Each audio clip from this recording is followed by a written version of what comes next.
এই হলো deadline communications private limited. আপনারা দেখছেন এক্সপ্রেস নিউজ, খবর নেয়, খবর দেয়।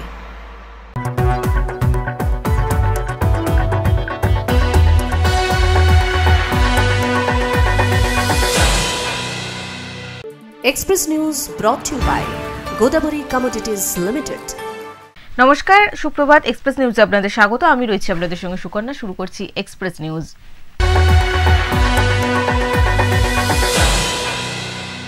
বিগত কয়েক মাস ধরে রাজ্য জুড়ে অনুপ্রবেশকারী বাংলাদেশিদের সংখ্যা যেন ক্রমেই বেড়ে চলেছে। সেই আবহে সম্প্রতি অবৈধ অনুপ্রবেশের অভিযোগে মেখলিগঞ্জে এক বাংলাদেশি নাগরিককে গ্রেপ্তার করল বিএসএফ।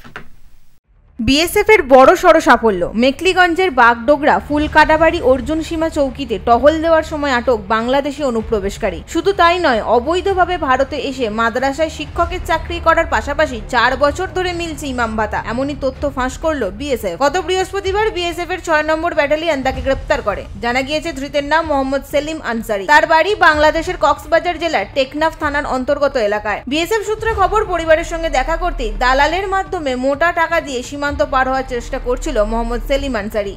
সেই সময় তাকে আটক করে বিএসএফ। পুলিশের জেরায় তিনি স্বীকার করেছেন 4 বছর আগে মাকে নিয়ে অবৈধভাবে ভারতে প্রবেশ করেছিলেন তিনি। এরপর মুর্শিদাবাদের বেলডাঙ্গায় একটি বাড়িতে মায়ের সঙ্গে বসবাস করতেন। সেখানকার একটি সেলাইয়ের দোকানে দর্জি হিসেবে কাজও করতেন। পরে স্থানীয় এক মাদ্রাসায় পড়াশোনা করে মকরামপুর দক্ষিণ পাড়া মসজিদের ইমাম হিসেবে যুক্ত হন তিনি। পরবর্তীতে একটি স্থানীয় মাদ্রাসায় শিক্ষকতাও শুরু করেছিলেন মোহাম্মদ সেলিম আনসারি নামে ধৃত ওই বাংলাদেশি অনুপ্রবেশকারী। এদেশে এসেই তিনি প্রয়োজনীয় নথিপত্র যেমন আধার কার্ড, প্যান কার্ড এবং ব্যাংকের পাসবই এর মতো একাধিক অবৈধ নথি, ভারতীয় পরিচয়পত্র তৈরি করে নেন। এ বিষয়ে মেখলিগঞ্জের বিজেপি টাউন মন্ডল সভাপতি বলেন, 2011 সালে পরিবর্তন নামক যে সরকারটা প্রতিষ্ঠা হয়, এই সরকার প্রতিষ্ঠা হওয়ার পর বিশেষত একটা ইসলামিক কান্ট্রি থেকে নির্দিষ্ট সম্প্রদায়ের মানুষরা এসে পশ্চিমবাংলা ঘাটিগাড়া শুরু বিভিন্ন রকম গুরুত্বপূর্ণ নথি তারা তৈরি করছে এবং ভোটার লিস্টে তারা নাম ঢুকাচ্ছে, আধার কার্ড তৈরি করছে। এই Aadhaar card, voter list, voter card তৈরি এবং প্যান কার্ড তৈরি করতে যে প্রাথমিক ডকুমেন্টস, সেই প্রাথমিক ডকুমেন্টসগুলো সরবরাহ করছে রাজ্য সরকারের বিভিন্ন নেতামন্ত্রীরা। শুধু তাই নয়, বাংলাদেশি হয়ে ভারতে এসে অন্যের নামে ইমাম ভাতা তোলার অভিযোগ উঠেছে তার বিরুদ্ধে। জানা গিয়েছে ইমাম ভাতার জন্য আবেদনের সময় সমস্ত ডকুমেন্ট না থাকায় স্থানীয় এক ব্যক্তির নামে আবেদন করেন তিনি এবং যা ভাতা ঢোকে সেই ভাতা মাসের শেষে ভাগ করে নেন ওই ব্যক্তির সঙ্গে। এই ঘটনায় শাসক দল সরাসরি বিএসএফ কে কাঠগড়ায় তুলেছে। অভিবাসন যে দপ্তর আছে ভারতের, সেই অভিবাসন দপ্তর, স্বরাষ্ট্র মন্ত্রক, এরা কি করছে, বিএসএফ কি করছে, এর দায়িত্ব তো কেন্দ্রের অভিবাসন দপ্তরের। তবে পুলিশ সূত্রে খবর, ইতিমধ্যেই ধৃত সেলিম আনসারির বিরুদ্ধে নির্দিষ্ট ধারায় মামলা রুজু করা হয়েছে এবং তাকে আদালতে তোলা হলে 10 দিনের পুলিশি হেফাজতে নির্দেশ দেন বিচারক। Bureau report, express news. মাতৃগর্ভ থেকে পৃথিবীর আলো দেখতেই নামকরণ হয় শিশুকাল। ধীরে ধীরে সময়ের পরিবর্তনে বাল্যকালে পরিণত হয়। তারপর থেকেই সমাজের শিক্ষা, সংস্কৃতি, নিজেকে পরিচ্ছন্ন রাখা, আরও কত কিনা দায়িত্ব নিতে হয় ছোট্ট নাবালক বয়সে। কিন্তু সমাজের এক শ্রেণীর মানুষ ছোট ছোট শিশুদের ভূত ভবিষ্যতের কথা না ভেবে ঠেলে দেয় কর্মসংস্থানের দিকে। এবার শিশুশ্রম মুক্ত সমাজ গড়তে রাস্তায় নামল প্রশাসন। শহরের এ প্রান্ত থেকে ও প্রান্ত চোখ ঘোরালেই দেখা যায় বিভিন্ন দোকানে ছোট ছোট শিশুদের দিয়ে কাজ করাচ্ছে দোকানের মালিকরা। কেউ করছে পেটের টানে, কেউ করছে পরিবারের চাপে। কিন্তু এই বয়সে কি শিশু শ্রম সাজে? কে ভাবে কার ভবিষ্যতের কথা? ছোট্ট বয়স থেকে স্কুলে না পাঠিয়ে অন্ধকার ভবিষ্যতের দিকে ঠেলে দেওয়া হচ্ছে একরত্তি শিশুদের প্রতি এই ধরনের মানসিক নির্যাতন নিয়ে কেন চুপ করে বসে থাকবে সমাজ? এবার ঘুরে দাঁড়ানোর পালা। নদিয়ার চাইল্ড ওয়েলফেয়ার কমিটি এবং চাইল্ড হেল্পলাইন ও পুলিশের যৌথ উদ্যোগে নদিয়ার কৃষ্ণনগর শহরের আনাচে কানাচে শুরু হয় বিশেষ অভিযান। যে সমস্ত দোকানগুলিতে শিশুদের নিয়ে কাজ করা হচ্ছে সেই সমস্ত দোকান থেকে প্রত্যেক শিশুকে উদ্ধার করা হয় এবং পুলিশের প্রশ্নের মুখে পড়তে হয় দোকান মালিকদের। কিছু বাচ্চা আমরা পেয়েছি যাদের প্রাথমিকভাবে মনে হয়েছে 14 বছরের নিচে এবং চাইল্ড লেবার প্রহিবিশন এবং অ্যাবলিশন অ্যাক্ট 1986 এবং 2016 অ্যামেন্ডেড অ্যাক্ট অনুযায়ী তাদের যে মালিক, নিয়োগকর্তা, তাদের এগেনস্টে আইনানুগ ব্যবস্থা নেওয়া হবে যদি প্রমাণিত হয়। একাধিক শিশুকে উদ্ধার করে তুলে দেওয়া হয় নদিয়া চাইল্ড ওয়েলফেয়ার কমিটির হাতে। জানা গিয়েছে উদ্ধার হওয়া শিশুদের পরিবারের সঙ্গে কথা বলেন আধিকারিকরা। এরপর তাদের স্কুলে পাঠানোর নির্দেশ দেওয়া হয়। তারপরেও যদি কোনো পরিবার প্রশাসনের কথা অমান্য করে তাদের প্রত্যেকের প্রতি কড়া ব্যবস্থা নেবে প্রশাসন। ছেলে হোক, মেয়ে হোক, নিজেদের এইভাবে এরকম হ্যাজার্ডাস অকুপেশনে বাচ্চাকে পড়াশুনো না করিয়ে নিজেরা এনগেজ করতে পারে না, নিজেদের দোকান হলেও সেখানে পারে না নিজেদের ব্যবসার কাজে। প্রিয় হলেও সত্য যে নানা ধরনের নিপীড়ন নির্যাতনের মধ্যে কাজ করতে বাধ্য হয় শিশু শ্রমিকরা। শিশুকে সহজেই নানান ধরনের নিপীড়ন করা যায় বলে শ্রম বাজারে তাদের চাহিদা খুব বেশি। শিশু শ্রম মুক্ত সমাজ গড়তে প্রশাসনের এমন উদ্যোগ নজিরবিহীন। Bureau report, express news. প্রেম হোক প্রকৃতির সাথে, বিশ্ব থাকুক শান্তিতে, এই মন্ত্র মানুষের কাছে পৌঁছে দিতে পায়ে হেঁটে মক্কা মদিনার উদ্দেশ্যে যাত্রা শুরু করলেন দক্ষিণ 24 পরগনার এক যুবক। পরিবেশ রক্ষার বার্তা নিয়ে পায়ে হেঁটে মক্কা মদিনার উদ্দেশ্যে বেরিয়ে পড়লেন দক্ষিণ 24 পরগনার এক যুবক। এদিন হেঁটে তিনি পৌঁছান আরামবাগে। মনের অদম্য ইচ্ছা শক্তি নিয়ে 6টি দেশের উপর দিয়ে প্রায় 250 দিনের পথ পাড়ি দিয়ে মক্কা মদিনায় পৌঁছাবেন ওই যুবক। বছর 30-এর ওই যুবকের নাম হাফিজুল সর্দার। বাড়ি দক্ষিণ 24 পরগনার সুন্দরবন লাগোয়া জীবনতলা এলাকায়। হাফিজুল 2020 সালে সংকল্প করেছিলেন তিনি পায়ে হেঁটে মক্কা মদিনায় যাবেন। সেই প্রতিশ্রুতি সার্থক করতেই পরিবেশ রক্ষার বার্তা নিয়ে গত 27 এপ্রিল তার বাড়ি থেকে রওনা দেন হাফিজুল। সেই দিন তিনি এলাকার মানুষ ও বাচ্চাদের নিয়ে প্রায় 500টি গাছ লাগিয়ে সকাল 10টা নাগাদ পথ চলা শুরু করেন। এরপর পথে আস্তে আস্তে নানান জায়গায় বৃক্ষরোপণ করেন তিনি। দেখুন, আমি 2020 সালে নিয়োগ করেছিলাম যে আমি পায়ে হেঁটে মক্কা মদিনায় যাব এবং পরিবেশ রক্ষার একটা প্রচার নিয়ে যাব।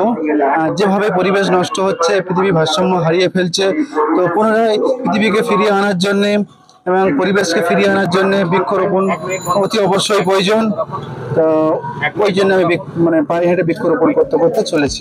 জীবনতলা থেকে ভাঙড় ডানকুনি হয়ে আরামবাগে এসে পৌঁছান তিনি। তাকে সংবর্ধনা জানায় আরামবাগের মানুষজন। ফুরফুরা শরীফে হুজুর পাকদের সঙ্গে উনি সাক্ষাৎ করে পায়ে হেঁটে আপনার চাপাডাঙ্গার উপর দিয়ে আরামবাগে আসছেন, সে খবরটা আমাদের কাছে ছিল। তো সেই রকম যথারীতি আমরা আরামবাগে ওনার আসার আগে পর্যন্ত ওনাকে রিসিভ করে যেটা করে আমাদের পক্ষে সম্ভব সেটুকুন ব্যবস্থা করি।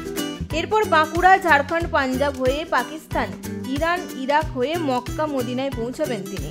বর্তমান পরিস্থিতিতে দাঁড়িয়ে পাকিস্তানের সঙ্গে ভারতের সম্পর্ক ভালো না হলে তিনি বিকল্প রাস্তা বেছে নেওয়ার কথাও জানিয়েছেন। হাফিজুলের এই উদ্যোগকে সাধুবাদ জানিয়েছেন প্রত্যেকে।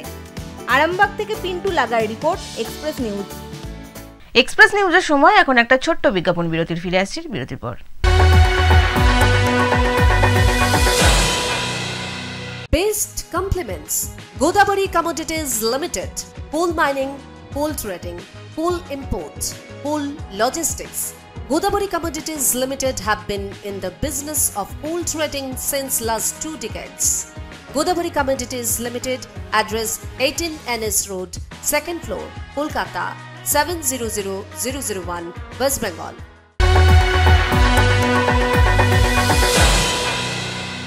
ফিরে এলাম বিরতির পর। আপনারা দেখছেন এক্সপ্রেস নিউজ।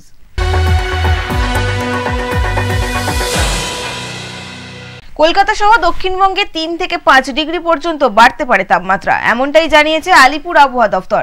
আরও কিছুদিন বিক্ষিপ্তভাবে ঝড় বৃষ্টির পূর্বাভাস রয়েছে রাজ্য জুড়ে। তারপর থেকে আবারও গরম পড়বে। চলতি সপ্তাহে শেষের দিকেই ফিরতে পারে গ্রীষ্মের দাপট।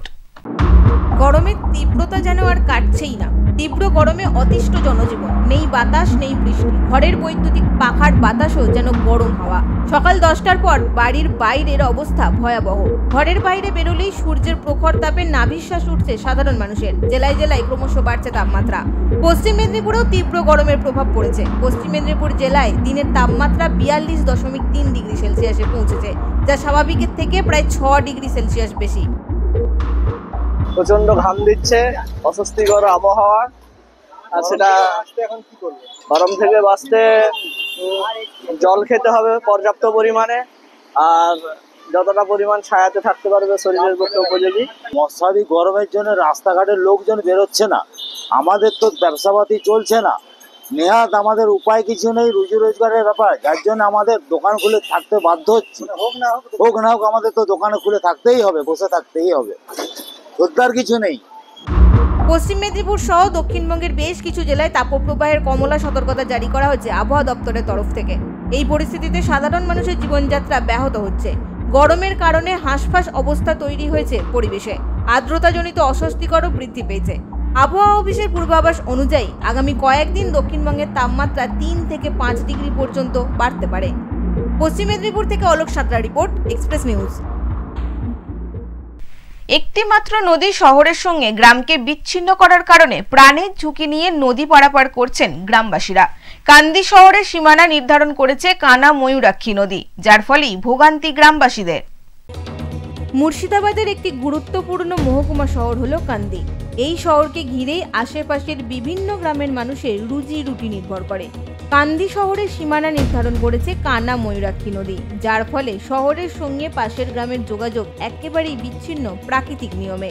তবে দীর্ঘদিন আগে মাধুনিয়া, উল্লাপাড়া, কল্যাণপুর সহ বিস্তীর্ণ গ্রামকে শহর কান্দির সঙ্গে জোড়বার জন্য তৈরি হয়েছিল অস্থায়ী একটি কাঠের সেতু। কিন্তু অভিযোগ, 5 বছর আগে সেই সেতু ভেঙে যাওয়ার পর থেকে প্রাণের ঝুঁকি নিয়ে শহরে যাতায়াত করছেন কল্যাণপুরের বাসিন্দারা। কিসে হাত দিয়ে আসি বলুন তো? এই যে খিলানটি কিসের খিলান বলুন তো? এই খিলান হচ্ছে একটি অস্থায়ী ব্রিজের খিলান, যা 5 বছর আগে পর্যন্ত বর্তমান ছিল। তবে এই ব্রিজ ভেঙে যায় 5 বছর আগে, আর তারপর থেকেই এখানকার বাসিন্দাদের চরম ভোগান্তির শিকার হতে হচ্ছে। আমরা তো চাই এই ব্রিজটা আগে ছিল নৌকা ঘাটটা বন্ধ হলো ব্রিজ হওয়ার জন্য। এবার ব্রিজটা যাইবার ছিল, একটা ডাল পড়ে ব্রিজটা ভেঙে গেছে। তারপর থেকে দুটো পার্টিতে, এক কংগ্রেস বলছে আমি করব আর তৃণমূল বলছে আমি করব। এইবার দুজনের মধ্যে এই পাড়ার লোকরা ভোটটা তৃণমূলে পায়নি বলে তৃণমূলের লোকরা অবজেকশন দিয়ে দিয়েছে, যার লেগে ব্রিজটা হয়। অনেকেই নদীতে 1 কোমর জল পেরিয়ে হেঁটে অথবা সাঁতার কেটে শহরে যাতায়াত করছেন।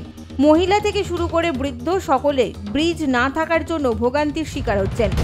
তাদের বক্তব্য, এলাকায় একটি অস্থায়ী সেতু ছিল, কিন্তু সেটি ভেঙে যাওয়ার পর প্রশাসনের পক্ষ থেকে এখনো পর্যন্ত কোনো সেতু নির্মাণ করা হয়নি, যার ফলে চরম ভোগান্তির শিকার হচ্ছেন গ্রামবাসীরা। তাদের বক্তব্য, যদি নদী পেরিয়ে যাতায়াত না করা হয় তাহলে তাদের প্রায় 5 কিলোমিটার ঘুর পথে যেতে হবে শহরে, এবং সে কারণেই তারা এক কথায় বাধ্য হয়ে নিজের প্রাণের ঝুঁকি নিয়ে কোমর জল পেরিয়ে নদী পারাপার করছেন।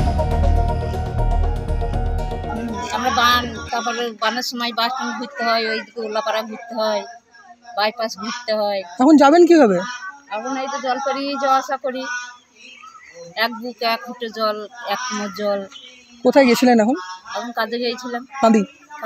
বাড়ি যাচ্ছেন? দুবেলাই কাজে আসা। এরকম ভাবে প্রতিদিন ভাবে আসছে। কি চাইছেন এখন? ব্রিজ হলে একটু ভালো হয়। এখন দেখার বিষয় স্থানীয়দের এই দাবির পর প্রশাসন ঠিক কী পদক্ষেপ নেয়। এখন দেখার বিষয় প্রশাসনের নজর কবে পড়ে এই এলাকায় ব্রিজ তৈরি করবার জন্য। মুর্শিদাবাদ থেকে রক্তিম সিদ্ধান্ত, এক্সপ্রেস নিউজ। কালচিনি ব্লকের উত্তর মেন্দাবাড়ি গ্রামের রাস্তা, যা রাস্তা কম, কৃষিক্ষেত মনে হবে বেশি। রাস্তার মাঝে বড় গর্ত, যার অল্প বৃষ্টিতে পরিণত হয়েছে ছোটখাটো ডোবায়।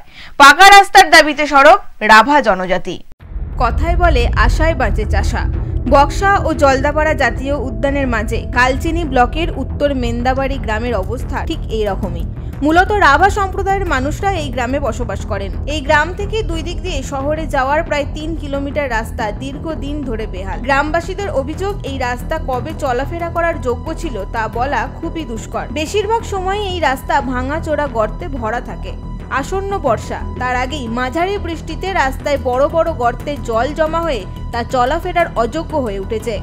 রাস্তা মনে হচ্ছে যেন মাটির চষা ক্ষেত। এই পথ দিয়ে আশেপাশে স্কুলে যেতে পারছে না এলাকার ছাত্রছাত্রীরা। রাস্তা মেরামতের দাবিতে সরব হয়েছে গোটা এলাকা।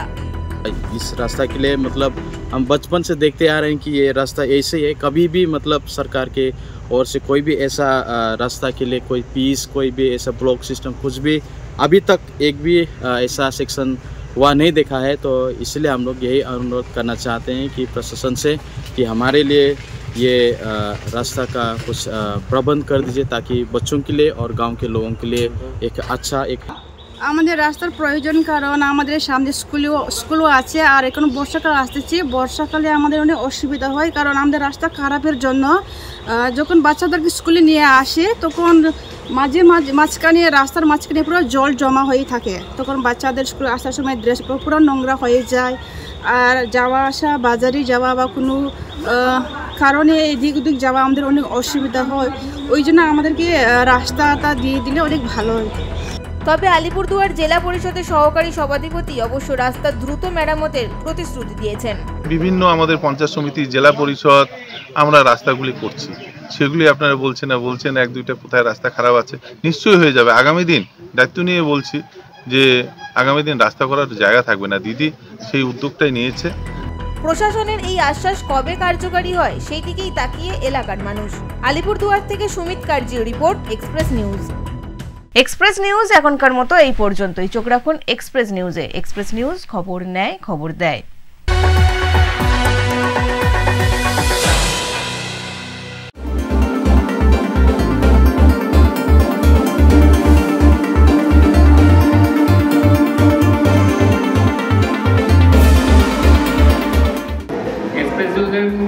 যে 24 বছর পূর্তি উদযাপন হবে আগামী জুন মাসে। তার জন্য অনেক শুভেচ্ছা, অনেক ভালোবাসা, মানুষের আপনজন নিয়ে উনি চ্যানেলটা আসেন, মানুষের পাশে সবসময় থাকবে।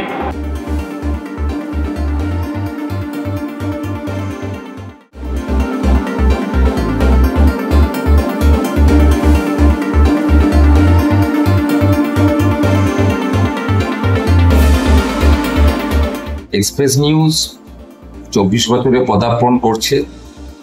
একে একে 23টা বছর পার করে 24 বছর সাফল্যের সাথে এবং অত্যন্ত সম্মানের সাথে, গৌরবের সাথে ওনারা সংবাদ পরিবেশন করছে এবং ওনাদের এই বলিষ্ঠ সাংবাদিকতা আমরা ভূয়সী প্রশংসা করি এবং ওনার সাথে যুক্ত সমস্ত সাংবাদিক ভাইদের আমার অন্তর থেকে শুভেচ্ছা জানাই।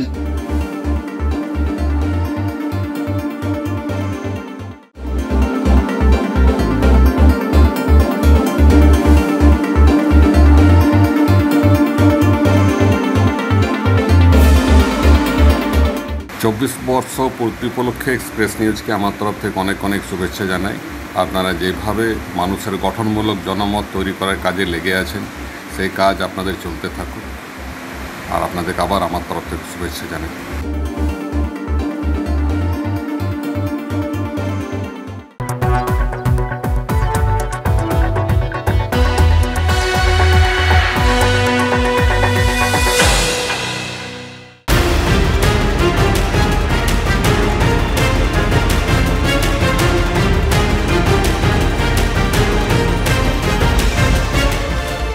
এই হলো ডেডলাইন কমিউনিকেশনস প্রাইভেট লিমিটেড।